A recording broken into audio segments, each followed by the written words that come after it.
Доброго ранку, Україна. Програма «Саба» продовжує ефір телеканалу АТР. Я Єлизавета Цереграцька. Мої вітання. Видалася значною, насиченою на події ця доба в Україні і у світі, зокрема. І почнемо ми говорити на тему розмови Трампа та Путіна. Власне, про що говорили, які наслідки. І про це ми будемо говорити з нашим гостем у студії, журналістом Олександром Демченко. Доброго ранку. Насправді дуже мало інформації є у ЗМІ стосовно цієї розмови. Подекують, що насправді тривала вона протягом години і говорили про Північну Корею, Сирію та Україну. От на вашу думку, насправді про що міг вестися діалог? Ви ж зрозумієте, що будь-яка кількість годин чи хвилин, яку проговорили Трамп і Путін, треба ділити на 4. Ну, мінімум на 4. Тому що там працюють ще 2 перекладачі. Проблема в тому, що Володимир Путін дуже погано розуміє англійську мову, він взагалі нею не володіє.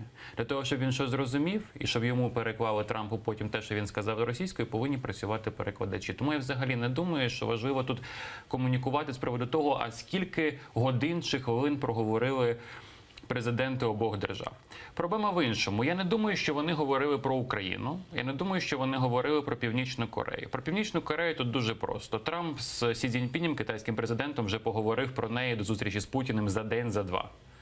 Про Україну немає сенсу взагалі говорити, тому що ви знаєте, що було після цього зустріч Суркова і Волкера, і вони ні до чого не дійшли. Це означає, що взагалі точки дотику не були знайдені і не намагалися їх віднайти між американцями і росіянами. Це друге питання. І питання третє з приводу Сирії. Була опублікована спільна заява 2 лідерів з приводу Сирії. Але що там насправді? Там те, що було заявлено півроку тому, 7 місяців тому. Конституція, зміни до Конституції і вільні вибори. Я взагалі не уявляю собі, яким чином можна зробити там вільні вибори при тій Конституції, яку пропонує Володимир Путін і Башар Асад. Тому що все дуже просто. Це Конституція, яка дуже схожа на ту Конституцію, яку колись тут впроваджував Янукович. Дуже сильно схожа. Тому що там є певні важелі, які, в принципі, є парламент, який ні на що не впливає. Залишається Башар Асад, який повинен розділити владу, там віддати якусь частину влади олігархам, частину влади повинен віддати ще представникам адміністративних органів. І разом з ними вирішувати. Представники іншої палати, які представляють адміністративні органи, мають в подальшому, якщо ця Конституція буде ухвалена, прибирати або не прибирати Башара Асада. Тобто це, в принципі, президент, який буде поставлений Російською Федерацією, буде контролюватися Російською Федерацією, буде там перебувати. Який зміст цієї Конституції, про що можна вести мову? Підтримали вони це американці. А що їм ще залишається робити? Американські війська залишаються. Російські війська залишаються на території Сирії. Оця омана, про яку говорять, що російські війська немов виходять, там є певні журналісти російського походження, які про це пишуть навіть в українських виданнях. Насправді це не так. Дуже просто я вам пояснюю. Тартус, там де порт російський, побудовано на 10 кораблів вже. Хмеймім, база авіаційна, там теж збільшення літаків. Це означає, що їх повинні обслуговувати. Це означає, що повинні застосовуватися протиракетна оборона, додаткові якісь засоби, війська, тренери і так далі. Тобто це все буде збільшуватися. Отож, оці заяви Путіна про те, що російська армія вже от-от вийде, це з 16-го року вона виходить і все збільшується, нічого не відбувається. Якщо говорити про наміри Путіна, такі більш глобальні, як ви вважаєте, в нього є намір встановити панування у Чорному морі? Ні, звичайно, це неможливо апріорі. Я ж кажу, я теж читав цю статтю, яка була вчора опублікована Фельгенгауером. Насправді вона наполовину безглузда, наполовину просто провокативна. Тому що, просто зрозуміти географію. Для того, щоб перейти з Чорного моря до Середземного, там, де і там база Росії, потрібно пройти через Туреччину, через протоки. Зараз Туреччина, тому що в них більш-менш вже нормальні взаємовідносини, дозволяє, вона закриває очі на проходження більшого вантажу, який там, згідно конвенції Монтрьо, був там вже давно ухвалений, збільшення кількості вантажу, військового вантажу і так далі, він проходить поки що. Але це поки що. Ніхто не знає, що буде далі. Ніколи країна НАТО, навіть така, як Туреччина, навіть з такими взаємовідносинами, як наразі є між Туреччиною і адміністрацією Трампа, не дозволить Російській Федерації проводити свої війська через ці протоки. Тому що тоді просто, зрозумійте, тому що тоді Туреччина не буде відігравати тієї ролі, на яку очікує весь світ. Розумієте? Тому що вона тепер не буде керівницею, королевою цих протоків. От і все. І Російська Федерація це розуміє. Тому з Криму до сирійського порту Тартус необхідно проходити лише виключно за дозволу Турецької Республіки. От і все. І тому Російська Федерація, вона хоч скільки там побудує цих портів, хоч скільки там буде кораблів, вони не зможуть з'єднати, поки є Туреччина і поки є ці протоки і контроль за цими протоками, ані Чорне море, ані Середземне. Тому всі ці інсинуації залишаються інсинуаціями з боку проросійських або російських журналістів. Хотілося б зрозуміти, насправді, чого чекати, принаймні, от на вашу думку, тому що, знову ж таки, Сурков з Волкером зідзвонюються вже не вперше. Трамп з Путіним також намагаються нібито дійти якогось висновку і якийсь діалог побудувати. Але тим паче те, що ви сказали, що, напевно, там сама розмова була не така довготривала. Чого чекати, насправді, от далі, на вашу думку? Де саме? В Сирії? В Сирії, зокрема, у стосунках Трампа та Росії, от стосовно Сирії. Війська залишатимуться. Владимир Путін наразі намагається зробити так, щоб його головний партнер у регіоні Іран не зробив в Сирії другий там Ліван, не створив там свою державу зі своїми парамілітарними структурами. От і все. Тобто він намагається зробити так, щоб Іран, його головний партнер, просто пішов донизу і проти якого виступили б США. Ви що думаєте, оці заяви, які відбуваються щодо того, що Північна Корея отримує ядерне озброєння із Ірану, це просто так вони виникають? Ну, якщо запитати у нормального будь-якого спеціаліста у цій галузі, ядерного спеціаліста, він вам розповість, що водяна бомба, технології водяної бомби, водневої бомби, які з'явилися у Північній Кореї, мають тільки дві держави – США і Російська Федерація. Я не думаю, що США це вигідно. Я думаю, що Російська Федерація це зробила.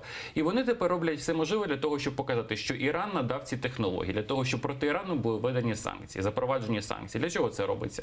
Тому що Іран хоче прокласти свій шлях, він хоче прокласти свої газопроводи до Середземного моря. Російська Федерація цього не хоче. Вона хоче сама володіти газопроводами, сама їх встановлювати, будувати, прокладати їх через Сирію, до Середземного моря, направляти до Європи, а не Іран. Тому там наразі відбувається війна. Тут головне не це. Сьогодні буде зустріч в Сочі. Туреччина, Іран, Російська Федерація. Тобто він запросив усіх. Вчора був Асад в нього. І розумієте, те, що навіть будуть частини військ виведена, можливо, а можливо не виведена, це не має жодної різниці. Тому що він влаштував там з 15-го року, до цього ще було, 15-й рік став таким монументальним, релігіозний конфлікт і конфлікт міжнаціональний. Ви тепер жодним чином не приберете ці поняття суніт, шиїт, араб, курд і так далі. Ви не приберете їх. І тому в будь-якому разі, післязавтра, якщо я не помиляюся, збирається в Саудівській Аравії опозиція до Асада. Асад сказав, що вже буде йтися боротьба, він буде боротися до кінця. Це означає, що буде тривати громадянська війна. Проблема ж у тому, що вони хочуть легалізувати Асада. Ось є іділ, ви не хочете іділ, альтернатива Асад. Ані Туреччина не хоче Асада. Іран не хоче, насправді, теж Асада. Він хоче свої сили якісь. А Російська Федерація хоче. Тут взагалі вони не можуть дійти консенсусу. Питання в тому, що громадянська війна триватиме, російські війська залишатимуться певний час, але в ключі регіону Російська Федерація все рівно програє, тому що у неї менше сил, там, у неї менше впливу, у неї є лише Асад. І те, що вона хоче грати проти всіх, проти Туреччини, проти Ірану, проти США, призведе до того, що вона врешті-решт залишиться ні з чим. Якщо говорити про Асада, про його долю, на вашу думку, його може спіткати те саме, що Каддафі? Ну, колись може спіткати таке, поки що наразі навряд чи. Якщо російські війська залишатимуться, і Асад буде робити все, що йому будуть говорити російське командування, що отримує вказівки з Кремля, тоді він в будь-якому разі залишатиметься поки що президентом цієї країни. Тільки російські війська вийдуть, Туреччина, яка хоче помсти Асада, тому що там проблеми були ще з його батьком, Іран, який теж не хоче Асада, США, які не хочуть Асада, можуть зробити будь-що. Я не думаю, що буде сценарій такий, як Каддафі. Я думаю, що буде такий сценарій, що він просто врешті-решт вимушений буде бігти. Бігти. Куди, не зрозуміло, можливо, до Російської Федерації, можливо, до іншої держави. Все ж таки там проконтролюють цей процес. Курди, я впевнена, що ви знаєте про те, що курди претендують на територію, де Російська Федерація хоче зробити нафтопровід через Сирію. Як ви вважаєте, оці стосунки з курдами Російська Федерація намагатиметься якось владнати? Я не думаю, що вона намагатиметься їх владнати. Або, принаймні, як вирішити вона буде намагатися? Дивіться, газопровід, була ідея створити газопровід з Іракського Курдистану через Сирійський, потім Середземне море. З Іракським Курдистаном, в принципі, більш-менш можливо це все питання вирішити, тому що все, що відбувалося в Іракському Курдистані, цей референдум, про який всі говорять, це все відбувалося з руки Російської Федерації. Чому? Дуже просто. Поки всі тишком-нишком говорили про цей референдум, російська влада вклала туди 4 мільярди доларів через Роснефть, для того, щоб будувати якісь там газопроводи всередині Курдистану. Тому що був план з Іраку провести через Туреччину газопровід, який би йшов до Європи. Це втрати на 20% російського газу в будь-якому разі. Це зменшення економіки Російської Федерації, яка під санкціями перебуває. Це невигідно. Тому ось така ситуація в Іракському Курдистані. Тому це заборонено. Сирійцями, Сирійським Курдистаном, знову ж таки, там є певна несостиковка з Турецькою Республікою. Тобто Турецька Республіка, Туреччина в будь-якому разі буде виступати проти курдів. Вона не дасть. Яким чином, куди буде Російська Федерація цей газ вести? Через Сирію прокладати, знову ж таки, там поблизу Туреччина. Тобто, якщо ви хочете зробити певні стосунки, покращити стосунки з Туреччиною, ви не зможете прокласти цей газопровід. Якщо ви хочете прокласти газопровід, то у вас будуть дуже напружені стосунки із Туреччиною, з НАТО, із США, і з усіма іншими. Це замкнене коло, насправді. І в будь-якому разі, дивіться, ці санкції, які будуть запроваджені з 28, якщо там 29 січня наступного року, вони ж забороняють, вони не дозволяють Російській Федерації будувати газопроводи в будь-якому напрямку. До Китаю, до Сирії, там через Сирію, до Європи, Північний, Південний потік. Не дозволяють, тому що не буде технологій, тому що забороняють іншим державам брати участь у консорціумах, тому що вони забороняють їм вкладати гроші, інвестувати у ці шляхопроводи, газопроводи. Тобто, іншими словами, Російська Федерація не зможе з наступного року їх просто будувати фізично. У неї, перше, не вистачить грошей, друге, не вистачить іншого ресурсу, третє, не вистачить компаній, іноземних партнерів, які погодяться, окрім як терористів, прокладати щось в обхід когось. Попри те, мені цікаво, от навіщо Путін робить тоді такі заяви про швидке закінчення військової операції? Це робиться для чого? Для того, аби, не знаю, заспокоїти соціум, міжнародну спільноту якось задобрити. Чому це робиться? Тому що, я впевнена, що про всі ці течії підводні знають усі, але насправді ці голосні заяви, вони для чого робляться? Для російського обивателя, для російського громадянина, який повинен побачити картинку перед виборами. Тому що, насправді нічого ж немає. Там у нас ДНР входить в ЛНР. Взагалі-то вже дурдом, розумієте, повний. Сирія, нічого не вирішується, тому що воно ж, Асад залишається при владі. А де виграш? Що змінилося для Російської Федерації? Санкції зникли чи що? Тут цікаво інше, тут цікавий момент не лише картинки, не те, для чого це робиться. Це робиться, зрозуміло, для чого. Для російського громадянина, який повинен хоч щось побачити, хоч якийсь виграш Путіна, ось прийшов до нього Асад, ось до нього Земан на російській мові, російською з ним розмовляє президент Чехії. Але це не має жодного значення, насправді, для Заходу. Тому що санкції залишаються і вони стають жорсткішими. Тут питання в іншому. Питання в тому, що Російська Федерація намагається хаотизувати повністю систему.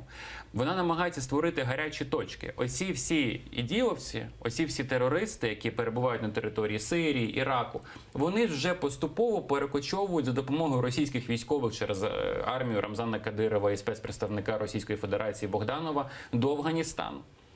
І тепер відбувається, ви не хочете підтримувати американців Талібан, дивіться, там іділ з'явився. Давайте співпрацювати із Талібаном. Не хочете, буде війна. Там поблизу Китай, який проти Росії вже теж виступає, бо газ починає видобувати у Сполучених Штатах Америки. Тепер Балкани, там теж вони з'являться, там 3 місяці, 4 місяці, вони там з'являться. Питання в тому, що Російська Федерація намагається створити проблеми для США. Але тут інше. Якщо у вас немає ресурсу фінансового і не буде його найближчим часом, тому що це точкові санкції, вони проміжні, які будуть з наступного року. Якщо буде доведена російська провина у тому, що вони намагалися вплинути на хід виборів у США, у Британії, в Іспанії, в Німеччині, у Франції, в Данії, в інших державах, тоді будуть санкції нові. І вони будуть жорсткі, які не будуть стосуватися України, а будуть стосуватися стратегічного питання, яке пов'язано з кожною з цією державою. І тоді Російська Федерація, її бюджет, вони вже навіть створюють цей військовий банк. Уявіть собі. Банки не хочуть співпрацювати з Кримом, там, з їх представниками, вони собі створюють, це повний ідіотизм, вони собі створюють вже військовий банк. Ну з ким він буде працювати, якщо там навіть підприємства не отримуватимуть гроші? Я не знаю, з Путіним чи з ким вони будуть працювати. Отака ситуація. Олександре, я вам дуже дякую. Олександр Дякую вам. Демченко, журналіст, був гостем нашої студії. Зараз ми перейдемо до сюжету про цей день в історії, після чого невеличка перерва і повертаємося в студію. Будемо говорити про події на Луганщині. Дочекайтеся.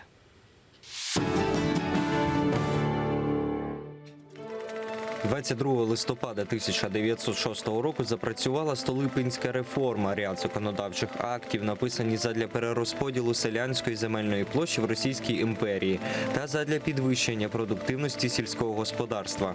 Столипинську реформу гостро критикував Володимир Ленін та й загалом соціалістичні партії, нібито обороняючи покриджений сільський пролетаріат, фактично побоюючись впливів заможнішого прошарку селянства. 22 листопада 1963 року був застрелений 35-й президент Сполучених Штатів Америки Джон Кеннеді. Його вбивця Лі Харві Освальд був вбитий 2 дні по тому в поліцейській дільниці жителем Далласа Джеком Рубі. Нещодавно президент Сполучених Штатів Дональд Трамп наказав відкрити для публічного доступу близько 10 тисяч документів справи вбивства Кеннеді, які до цього були засекречені. 22 листопада 1990 року залишила пост лідера партії і посаду прем'єр-міністра Великобританії Маргарет Тетчер, перша жінка на цій посаді, а також перша жінка, що стала прем'єр-міністром європейської держави. Прем'єрство Тетчер стало найтривалішим у 20 столітті. Відома як «Залізна леді», втілила в життя ряд консервативних заходів, які стали частиною політики так званого тетчеризму. 22 листопада 1890 року народився Шарль де Голь, французький генерал, перший президент П'ятої Республіки в 1958 по 1969 роки, лідер французького опору. 22 листопада 1916 року помер Джек Лондон, американський письменник та громадський діяч, найбільш відомий як автор пригодницьких оповідань і романів. Багато творів Джека Лондона лягли в основу фільмів. На сьогодні відомо понад 50 кінокартин за його творами.